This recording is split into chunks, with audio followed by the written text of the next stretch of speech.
എല്ലാവർക്കും എൻ്റെ പുതിയ വീഡിയോയിലേക്ക് സ്വാഗതം. ഈ വീഡിയോയിൽ ഞാൻ പറയാൻ ഉദ്ദേശിക്കുന്നത് ഒരു ആശ്രമത്തിലെ കഥയാണ്. അതായത് ഒരു ഗുരുവിൻ്റെ അടുത്തേക്ക് ഒരു കച്ചവടക്കാരൻ വന്നു. ആ കച്ചവടക്കാരൻ വളരെയധികം ദുഃഖിതനായിരുന്നു.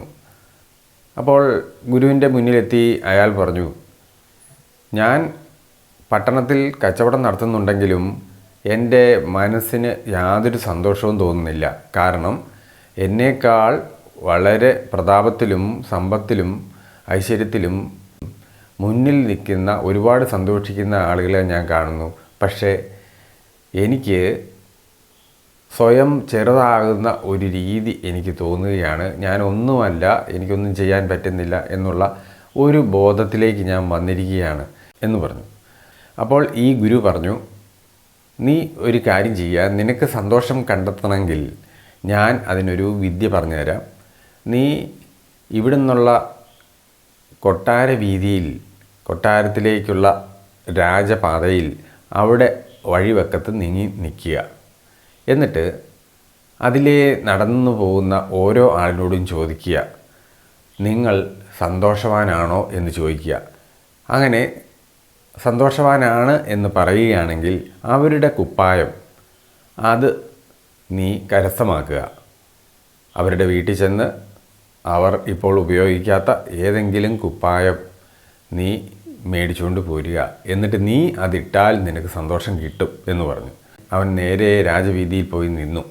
അപ്പോൾ ആദ്യം അതിലേ നടന്നു വന്നത് കൊട്ടാരത്തിലെ ഒരു പണ്ഡിതനായിരുന്നു. നിങ്ങൾ സന്തോഷവാനാണോ എന്ന് ചോദിച്ചു. അന്നേരം അയാൾ പറഞ്ഞു, ഞാൻ സന്തോഷവാനല്ല.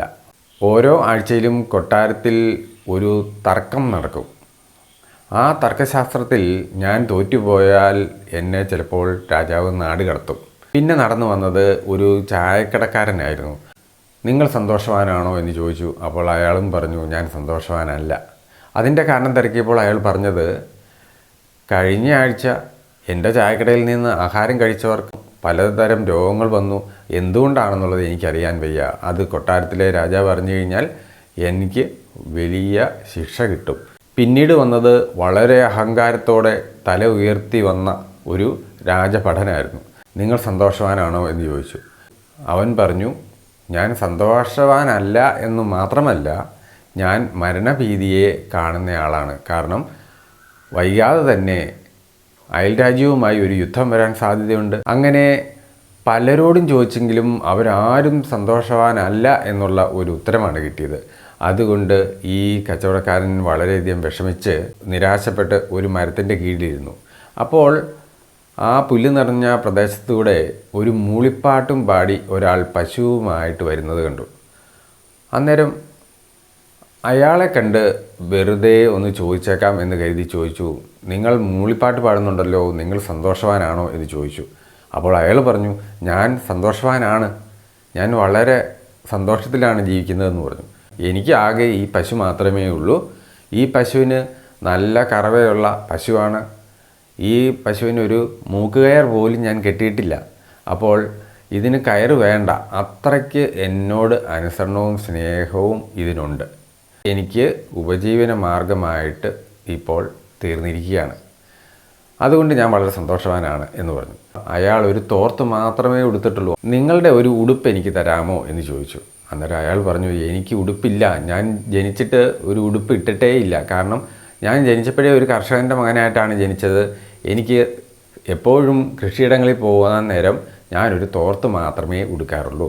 പിന്നെ ഞാൻ എവിടെയെങ്കിലും വിശേഷാവസരങ്ങളിൽ പോകുമ്പോൾ, ഒരു കല്യാണത്തിനോ അല്ലെങ്കിൽ ഏതെങ്കിലും ചടങ്ങിനോ പോകുമ്പോൾ ഞാനൊരു മുണ്ട് ഉടുക്കും, പിന്നെ ഒരു തോർത്ത് തോളിലിടുകയും ചെയ്യും. അങ്ങനെ ഈ കച്ചവടക്കാരൻ വീണ്ടും നിരാശനായി ഗുരുവിൻ്റെ അടുക്കൽ ചെന്നു. ഗുരുവിൻ്റെ അടുക്കൽ ചെന്നപ്പോൾ ഗുരു പുഞ്ചിരിയോടെ പറഞ്ഞു, ഞാൻ ഇത് മുൻകൂട്ടി കണ്ടുകൊണ്ടാണ് നിന്നോട് പറഞ്ഞത്, സന്തോഷവാൻ്റെ കുപ്പായം നീ മേടിച്ചുകൊണ്ട് വരണം എന്ന് പറഞ്ഞത്.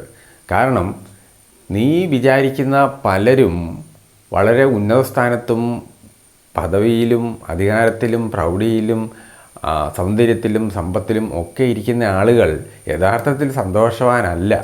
അതാണ് സത്യം. അപ്പോൾ നീ ആ മേളിലുള്ളവരെ നോക്കി വെറുതെ അസൂയപ്പെടുകയോ അല്ലെങ്കിൽ അപകർഷബോധം തോന്നുകയോ ചെയ്യേണ്ട യാതൊരു കാര്യവുമില്ല. നിനക്ക് ഇപ്പോൾ ലഭ്യമായിരിക്കുന്ന സന്തോഷിക്കാൻ നിനക്ക് ദൈവം തന്നിട്ടുള്ള കാര്യങ്ങളിൽ നീ സന്തോഷിച്ച് ശീലിക്കണം.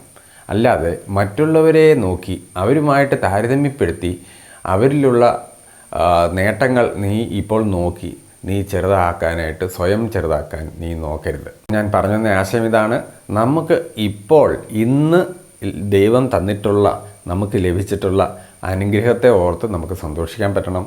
അത് ചിലപ്പോൾ ചെറിയ ചെറിയ കാര്യങ്ങളായിരിക്കും. ആ ചെറിയ ചെറിയ കാര്യങ്ങൾ തരുന്ന ചെറിയ ചെറിയ സന്തോഷങ്ങൾ അത് കൂട്ടി വെച്ച് കഴിഞ്ഞാൽ നിങ്ങളുടെ ആയുസ്സിൽ വളരെയധികം സന്തോഷവാനായിട്ട് നിങ്ങൾക്ക് ജീവിക്കാൻ പറ്റും. അതുവഴി സ്ഥിരമായിട്ടുള്ള ആനന്ദവും നിങ്ങൾക്ക് അനുഭവിക്കാൻ പറ്റും.